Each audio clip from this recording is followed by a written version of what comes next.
Bonjour à toutes, bonjour à tous, bienvenue sur le Phocéen pour un nouvel OM au café. On est ensemble, on est bien dans cet été qui est chaud, mais qui est encore un peu froid sur le mercato pour l'Olympique de Marseille. Vous le savez les amis, on va évoquer l'actu olympienne. Ça va pas durer très longtemps puisqu'il n'y a pas beaucoup d'actu, mais on va surtout vous donner la parole.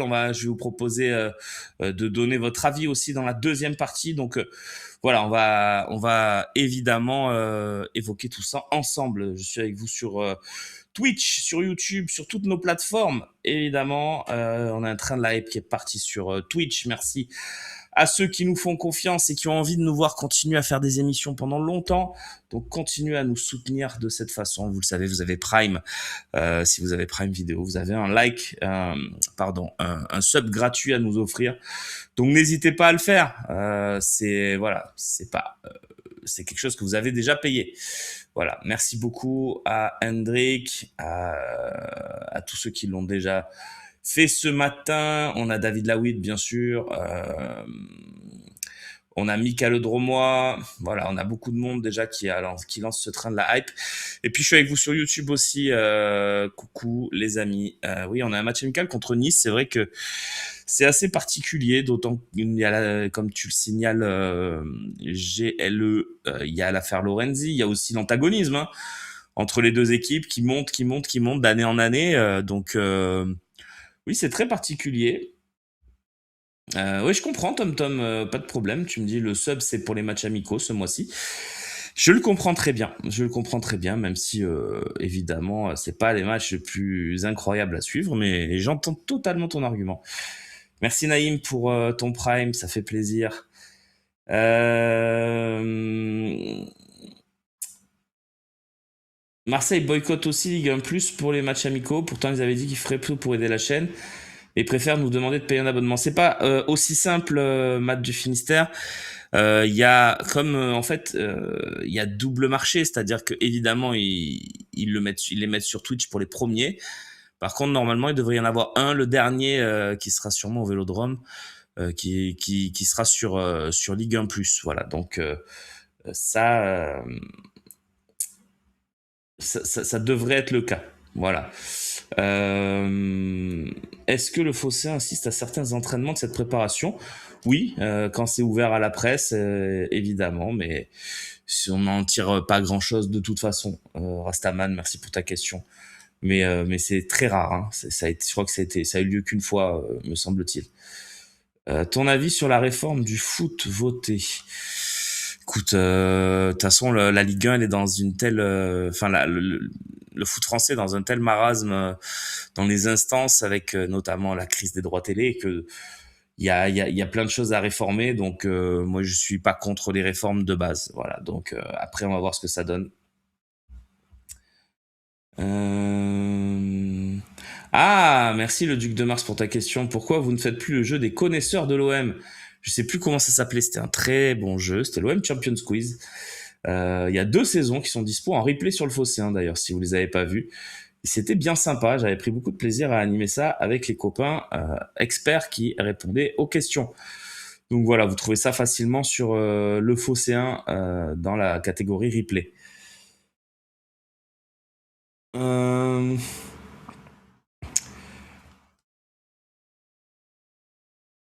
Je viens d'arriver, très inquiétante cette saison, nous dit Psychologie Occulte. Bon, on fera le point sur ça dans la deuxième partie, ça sera mon décryptage, on va le faire ensemble, je vais vous demander tout simplement votre avis, mais tu lances le sujet.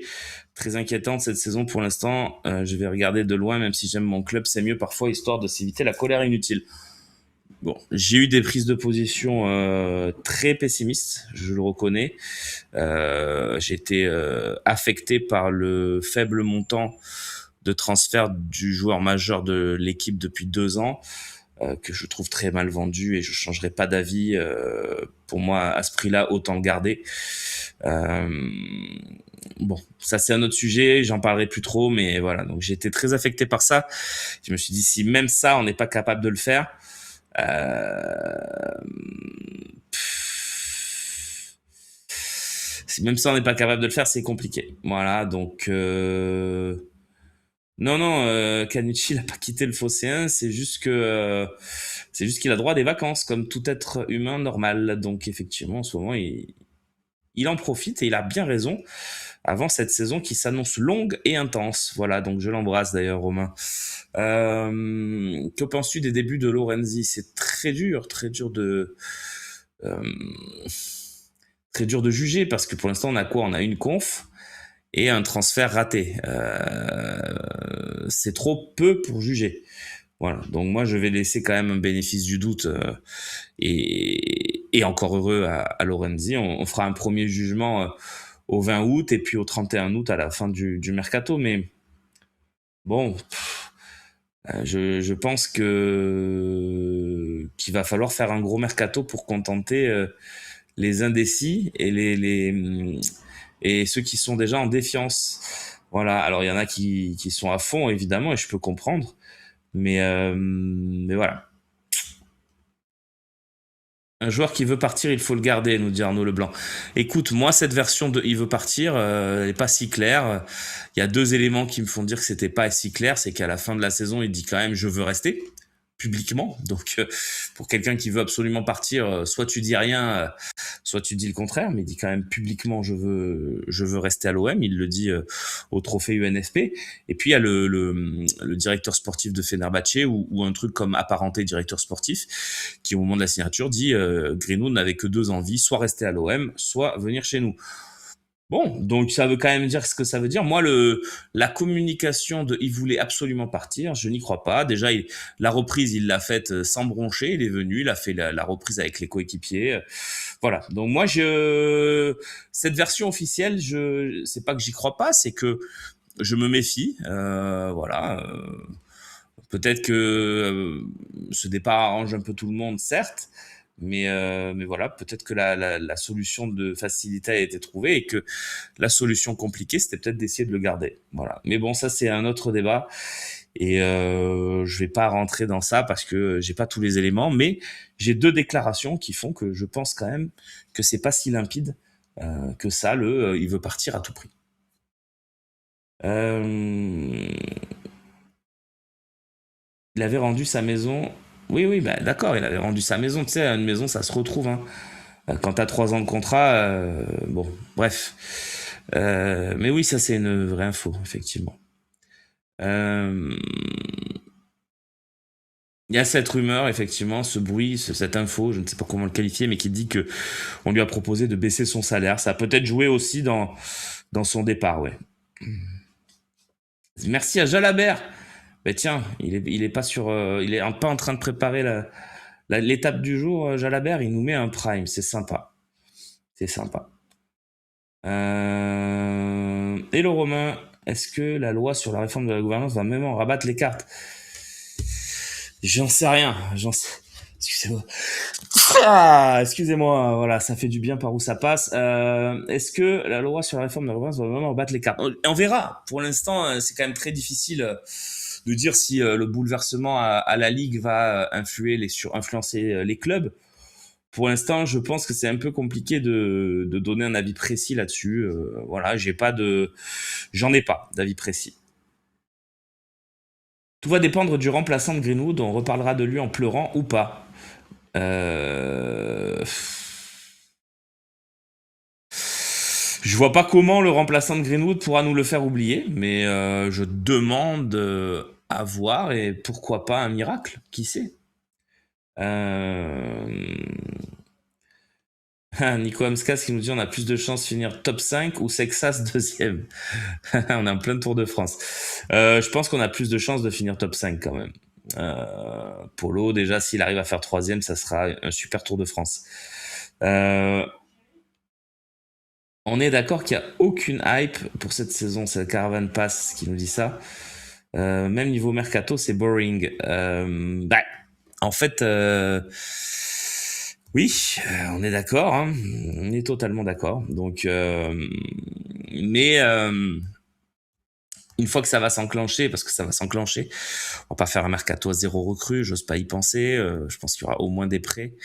On verra ce qu'on a et puis voilà. Mais pour moi, on s'est fait mal tout seul en, en vendant Greenwood de cette façon. Mais après, ça, c'est un autre avis. Je veux dire, si après, derrière, il y a 3 ventes à 30 millions qui viennent équilibrer tout ça, je dis 3 parce que ça pourrait être le cas. Hein, si tu vends Balerdi, Aguerd, par exemple, ou Balerdi Medina et Timber, voilà, ben, ça fera 90 millions qui rentrent et tu pourras recruter. Mais bon, si c'est pas le cas, va se poser des questions. Euh, Qu'en est-il de la blessure de Balerdi? Peut-elle freiner son transfert? J'en sais rien du tout, Massou. Mais ce qui est sûr, c'est que ça a freiné beaucoup de choses parce que bah, il aurait joué la Coupe du Monde, donc c'est quand même pas rien au niveau de l'exposition. Je pense qu'il aurait joué beaucoup de matchs, surtout quand on voit les pépins physiques de Romero et Martinez. Euh, c'est Martinez. Putain, je me rappelle jamais son nom à lui. Lisandro Martinez. Ouais, je crois que c'est Lisandro Martinez. Quand on voit leurs pépins physiques, évidemment, il aurait joué beaucoup, beaucoup. Donc, c'est dur pour lui déjà psychologiquement. Et après, voilà, s'il n'y a pas de transfert, il va revenir dans un club pour qui il a tout donné, pour qui il a sué tout ce qu'il pouvait suer, pour qui il a vraiment, pour moi, il a jamais triché, il a vraiment eu ce fameux amour du maillot. Et dans ce club, il y a 90% des gens qui veulent plus jamais le voir. C'est quelque chose qui doit être horrible psychologiquement. Donc voilà. Maintenant, je pense qu'il va partir quand même. Hein. Mais, euh, mais imaginez ça quand même. C'est quand même pas facile. Non, son indisponibilité, bah, il va être rapidement disponible. Hein. Sa blessure, elle était handicapante pour jouer la Coupe du Monde, mais voilà, ça se guérit. Hein. C'est pas, c'est des blessures au mollet, je crois. Donc voilà, 1 ou 2 mois de repos forcé et tu récupères. L'image pourrie qu'il laisse les Argentins cette saison. Quels Argentins au Fada? Tu peux préciser? Si tu parles des Argentins de l'OM, je suis pas d'accord. Si tu parles des Argentins à la Coupe du Monde, je suis beaucoup plus d'accord. Non, mais alors très facile, Romain, pour ta question. Pourquoi Toshoku Nadi n'a pas joué l'amical en Côte d'Ivoire, blessé ou instance de départ? Il a tout simplement pas repris en fait parce que certes, il n'a pas fait la Coupe du Monde. Par contre, il a fait les matchs amicaux du Nigeria qui ont eu lieu début juin. Donc en fait, il a participé à la campagne de matchs amicaux du Nigeria. Donc il a eu 2 semaines de travail de plus, on va dire. Donc il reprend 2 semaines plus tard. Donc là, on devrait le voir reprendre dans les prochains jours. Donc en fait, il a pas repris. C'est pour ça que tu l'as pas vu. Mais il y a pas de, ou alors il a repris. J'avoue, je suis pas totalement au fait, mais en tout cas, c'est sûr que c'est par rapport à ça. Et peut-être qu'il a repris tout juste et qu'il n'était pas prêt pour jouer. Mais il y a pas de, pour l'instant, il n'y a pas de départ de Toshoku Nadi à date. Tiens, justement, à date, ça serait quoi ton 11 type? Non, me faites pas ça. Me faites pas faire ça. Je sais pas, Binou, je sais pas. Après, peut-être qu'Hoiberg, il avait envie de reprendre, je sais pas du tout. Mais c'est vrai que c'est étonnant. Euh... Ah, je suis d'accord, Margarita. Espérons qu'il fasse pas avec Balerdi comme pour Greenwood. Il n'y a pas d'offre au 23 juillet, donc on accepte la première, même si elle est moisie. Ah, je suis totalement d'accord. Auguste, tu trouves que Medina a fait un bon mondial? Oui, je trouve que Medina a fait un bon mondial. Il a été bien meilleur que ce qu'il a été à l'OM et c'est très bien pour nous s'il reste et c'est très bien pour nous s'il part. Voilà, donc c'est très bien pour nous quoi qu'il arrive. Euh, Alex, merci pour ta dédicace dans le message. Salut, je me pose une question sur les futurs arrivés. On parle de gros salaires indésirables à l'OM aux alentours de 300 000 par mois. Mais même si tout n'est pas une question d'argent, quel joueur confirmé viendrait pour moi? Ben, t'as tout dit, il n'y a aucun joueur confirmé qui va venir. Voilà. On garde Harit ou pas? C'est la Caravane Pass qui pose cette question. Vous connaissez mon avis, hein? Moi, je pense qu'avoir un Harit dans l'effectif, c'est toujours bien. Voilà, si on n'a pas d'offre pour Harit, clairement, voilà, je lui mets pas un coup de pied au derrière pour qu'il parte. Mais voilà, il lui reste 1 an de contrat. Je suis pas totalement contre le fait qu'il reste. Voilà. Après, par contre, pourquoi tu rigoles, Casemiro, Medina, un bon mondial, tu rigoles. Je trouve qu'il a fait un bon mondial. Voilà. Bon. Après, Harit, pour moi, elle est meilleure que beaucoup de joueurs dans l'effectif encore. Je veux dire, quand t'as Mopé, Mumbagna, Abdelli, tu vois, des gars comme ça, pour moi, Harit, enfin, c'est pas le premier qu'il faut faire partir, quoi. Voilà. Donc, maintenant, si, encore une fois, même une offre à 3-4 millions, oui, on le fait partir. Mais m'étonnerait qu'elle arrive, cette offre. Genre, en gros, je le fais pas partir en prêt ou quoi, en payant la moitié de son salaire. Non, s'il est là, autant s'en servir. Euh, on va peut-être passer à la deuxième partie. On va lancer une petite pub. Loïc, on va d'abord, ouais, on va lancer la petite pub. Allez, c'est parti pour la petite pub et on passera ensuite à la partie suivante. Mumbagna ou Mopé en super sub, je trouve perso que Faris a un profil atypique. Oui, oui, il a un profil atypique. C'est sûr. C'est sûr qu'il a un profil atypique. En tout cas, tu as 3-10. Ah oui, j'avais oublié Gomez aussi. Harit, Abdelli et Gomez. Donc je préfère garder Harit. Faute de grive, on mange du merle. Des merles. C'est ça l'expression. Ah, vous avez déjà eu la pub il y a 1 minute. Eh ben écoute, on va passer tout de suite à la deuxième partie alors. Merci Loïc. C'est parti pour la deuxième partie de cette émission.